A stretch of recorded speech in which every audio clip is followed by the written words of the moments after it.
There's a particular kind of heaviness that doesn't announce itself loudly. It doesn't look like despair. It doesn't always feel dramatic. It's more like a thin cloud that follows you everywhere. Quiet, persistent, impossible to outrun. You can be sitting in a warm room, surrounded by people who care about you, with nothing objectively wrong, and still feel slightly braced, as if something might drop at any moment, as if the good moment needs monitoring, as if enjoyment requires permission. When something goes well, your mind doesn't rest in it. It scans it. Where could this fall apart? What's the part I'm missing? What's the cost that hasn't arrived yet? From the outside, people may call this negativity, or pessimism, or being hard to please. But from the inside, it doesn't feel like an attitude at all. It feels like vigilance, like staying one step ahead of disappointment, like keeping your footing on ground that has slipped before. And sometimes the most confusing part is this: you don't even remember choosing this way of seeing. You just know that optimism feels fragile, hope feels risky, letting your guard down feels unsafe. So the cloud stays, not because you enjoy it, but because somewhere along the way it learned how to protect you. And the question isn't why can't I be more positive? It's something much quieter and much more honest. What did my mind learn about what happens when I relax?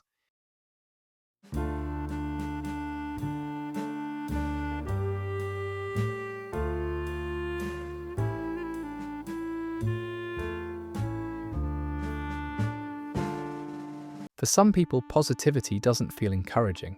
It feels suspicious. When someone says, "Just look on the bright side," something inside you tightens.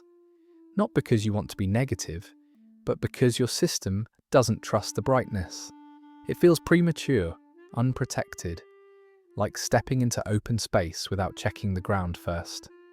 This is the part most people misunderstand. Chronic negativity isn't a refusal of joy, it's a defense against disappointment. If you've been let down enough times, your mind learns a quiet rule. Don't get too comfortable. Because comfort is when things slip.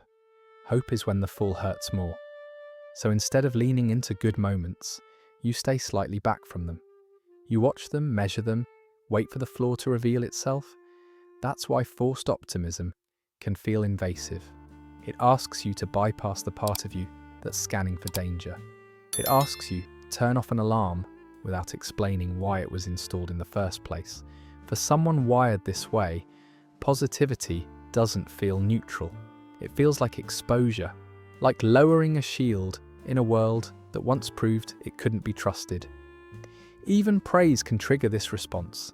Even good news can come with a tightening in the chest, a reflexive "but what if" that appears before you can stop it. This isn't cynicism. It's pattern recognition, shaped by experience. And until that experience is understood, until the fear underneath is named, positivity will continue to feel less like encouragement and more like a risk you can't afford to take. To understand why your mind leans toward the negative, you have to let go of a comforting myth, the idea that the human brain is built for happiness. It isn't. It's built for survival. Thousands of years ago, staying alive required constant alertness. Our ancestors didn't wake up asking how to feel fulfilled. They woke up asking what might kill them. A strange sound in the grass, a sudden silence in the forest, a shadow that didn't belong. Missing a moment of beauty had no real cost. Missing a threat could end everything. So the brain adapted. It learned to prioritize what was wrong over what was right. Danger over delight, loss over pleasure. That wiring still lives inside you. Modern life may look safer on the surface, but your nervous system doesn't run on logic. It runs on pattern recognition. It reacts faster than thought, and it treats uncertainty the same way it always has, as a potential threat. That's why bad news sticks longer than good news, why one critical comment can outweigh 10 compliments, why your mind replays mistakes but lets successes fade quietly into the background. This isn't because you're broken, it's because your brain is doing exactly what it evolved to do: scan, remember, and prepare. The problem isn't that this system exists. The problem is that it never learned how to turn itself off. In a world where survival once depended on vigilance, the alarm made sense. In a world of emails, relationships, and abstract fears, the same alarm can leave you permanently on edge, braced for impact that never quite arrives. So when you notice your mind drifting toward worst-case scenarios, it isn't betraying you. It's protecting you using outdated rules. Rules written for a world where relaxation could be fatal. Understanding this changes the question entirely. It's no longer, "What's wrong with me?" It becomes, "Why does my brain still think I'm in danger?" When the brain's alarm system is constantly active, life starts to feel tense in ways that are hard to explain. Nothing terrible has to be happening for your body to feel like it's on standby. Your shoulders stay slightly raised. Your breathing never fully drops. Even rest carries an edge, as if it could be interrupted at any moment. This alarm lives deep in the brain, in a region designed to detect threat before thought has time to intervene. It doesn't wait for evidence. It responds to tone, to uncertainty, to memories that never quite stayed in the past. And once it fires, your body floods with stress hormones meant to help you survive danger. Not sit through meetings or enjoy dinner. In theory, the rational part of the brain is supposed to step in and regulate this response. It's meant to say, "You're safe. This isn't an emergency." But when the alarm has been ringing for years, that connection weakens. You can know you're okay and still feel like you're not. Logic speaks softly. The alarm screams. This is why reassurance often fails. Why being told everything's fine doesn't land. The fear isn't coming from thought, it's coming from the body. And the body doesn't respond to arguments. It responds to signals of safety. Living this way is exhausting. You're not anxious about one specific thing. You're anxious about the possibility of things. You're managing a constant background hum of readiness, a quiet tension that never fully resolves. And the most isolating part is this. Because the alarm is invisible, people assume you're overreacting. But from the inside, you're not reacting to the present. You're responding to a nervous system that learned long ago that staying alert was the only way to stay safe. Over time, a mind that lives with the alarm always on starts to adapt in another way. It stops asking what might go right and begins quietly preparing for what will go wrong. Not dramatically, not consciously, just enough to stay ahead of the pain. This is where expectation shifts. You don't wait for loss, you anticipate it. A good moment doesn't feel like something to settle into. It feels like something with an expiration date. So instead of fully arriving, you hover just outside it, already bracing for the ending. Psychologists call this catastrophizing or filtering, but from the inside, it feels simpler than that. It feels like realism, like wisdom earned the hard way. If you imagine the worst early, maybe it won't hurt as much when it arrives. If you don't let yourself hope, nothing can be taken from you. But the most powerful adaptation is subtler. It's when the mind learns that effort doesn't reliably change outcomes. When reaching didn't help. When trying didn't protect you. When disappointment felt inevitable, no matter what you did. At that point, expecting loss becomes a form of control. Not hoping feels safer than hoping and being wrong again. Negativity becomes a shield. Not because you enjoy it, but because it keeps your nervous system from reliving the shock of collapse. From being caught off guard, from feeling foolish for believing.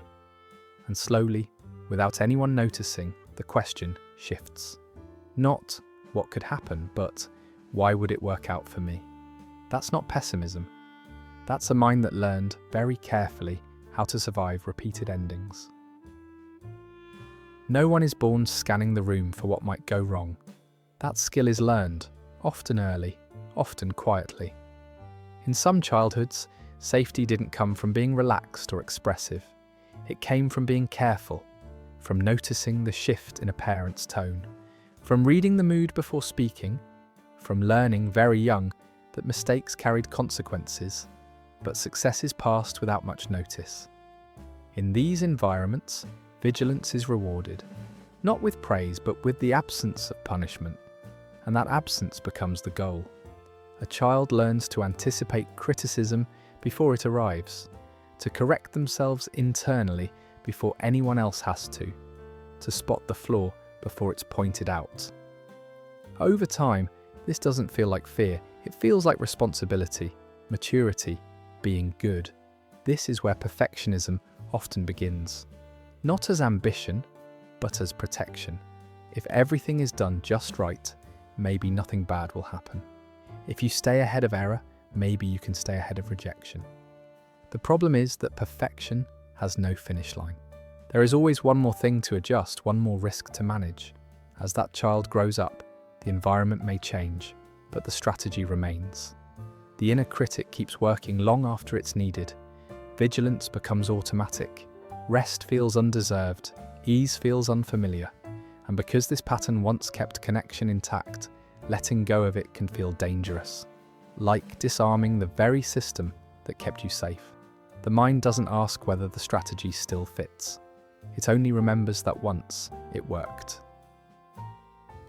Living this way doesn't just affect how you think, it changes how you exist in your own body and how you move through the world. When vigilance becomes a lifestyle, your nervous system never truly powers down. Stress hormones circulate longer than they're meant to. Sleep stays light. Rest feels incomplete. Even on quiet days, your body behaves as if it's waiting for a signal to brace again. Over time, this constant readiness takes a physical toll. Tension settles into muscles. Fatigue becomes a baseline. The immune system weakens under the weight of long-term stress. None of this happens dramatically. It happens gradually, quiet enough that it's easy to normalize. But the cost isn't only physical. There's a social cost that's harder to admit. Emotional states are contagious. People sense when someone is always on guard, always scanning, always holding back. Conversations stay on the surface. Moments that could have felt warm or connective feel slightly distant instead. Not because you don't care, but because part of you is still protecting. Over time, people may step back. They don't always explain why, they just stop reaching as often, and that absence lands exactly where it hurts most. See, the mind says, I knew it. What no one tells you is that the withdrawal doesn't mean you were unlovable. It means your system learned to survive in a way that made closeness harder to sustain. The tragedy is this. The very strategy that once kept you safe can slowly create the loneliness it was meant to prevent. And without understanding that, the cycle tightens quietly, convincingly, and painfully. And at this point, many people start to wonder if what they're experiencing is depression. The constant heaviness, the lack of ease, the feeling that joy never fully lands. And sometimes that question leads to something even heavier. Self-diagnosis, self-blame, or the belief that something is fundamentally wrong. But it's important to pause here. Chronic negativity, depression, and trauma responses can look similar on the surface, but they don't come from the same place. Depression often brings numbness, loss of motivation, and a sense of emptiness that flattens everything equally. What we're talking about here is different. There is still feeling, still caring, still a nervous system that is highly engaged, just not at rest. This pattern isn't the absence of emotion, it's the presence of too much vigilance. And that distinction matters because it changes the path forward. If you treat a protective response like a chemical imbalance, you may miss the message your system is trying to communicate. If you assume you're broken, you may push harder in ways that only increase pressure. Many people end up frustrated when standard advice doesn't help, not because they're resistant, but because the intervention doesn't match the problem. Understanding this creates relief. It reframes the experience from pathology to adaptation, from failure to strategy, from what's wrong with me to what did I learn in order to survive. That shift doesn't minimize pain, it contextualizes it. And once something is understood as learned, not defective, a new possibility opens. Not the pressure to fix yourself, but the permission to approach change with patience, safety, and respect for what your mind has been doing all along.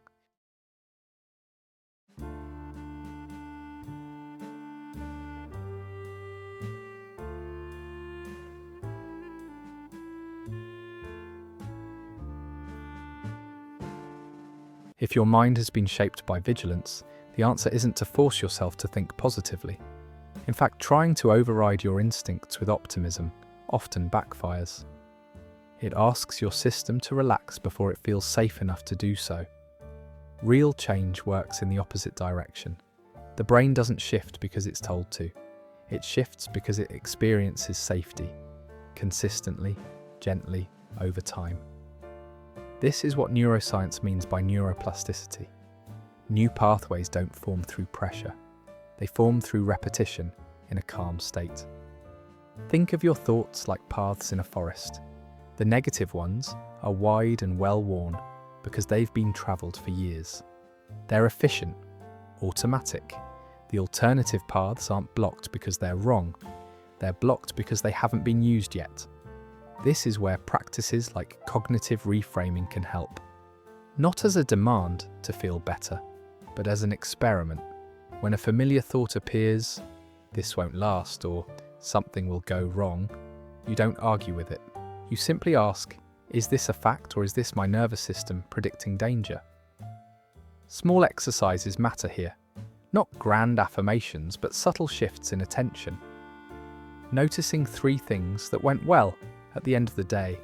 Pausing for a few seconds longer in a moment that feels neutral instead of bracing for the drop.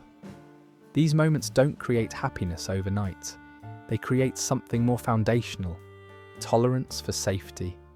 And as your system learns, slowly, that nothing bad follows these pauses, the alarm begins to quiet on its own. Change doesn't come from pushing past fear. It comes from teaching the brain that it no longer has to work so hard to protect you. Chronic negativity is like wearing a heavy coat you forgot you put on. At first, it kept you warm. It shielded you from sharp weather. It helped you endure conditions that would have overwhelmed you otherwise. But seasons change, and what once protected you can begin to weigh you down. Taking that coat off doesn't mean pretending the cold never existed. It doesn't mean becoming endlessly optimistic or carefree. It simply means loosening the grip, one moment at a time. Allowing yourself to stay in a good moment a few seconds longer before scanning for what might go wrong. Letting a compliment land without immediately qualifying it. Noticing that nothing collapses when you pause the vigilance. This kind of change is quiet. There's no dramatic breakthrough. No instant relief, just small signals to your nervous system that the world isn't asking for constant readiness anymore. And if this process feels slow, that's not failure, that's respect. You're undoing patterns that were built carefully over years, for good reasons. There's no need to rush something that was learned in the name of survival. You are not broken for being this way. You adapted, and adaptation can evolve. If this video put words to something you've been carrying silently, you're not alone here. This channel is a space for exploring the quieter patterns of the human mind, with patience, depth, and understanding. If you found this meaningful, consider subscribing to the channel so you don't miss future conversations like this. And if any part of this resonated with you, I invite you to share your thoughts in the comments. Your experience might help someone else feel understood. Thank you for being here and for listening all the way through.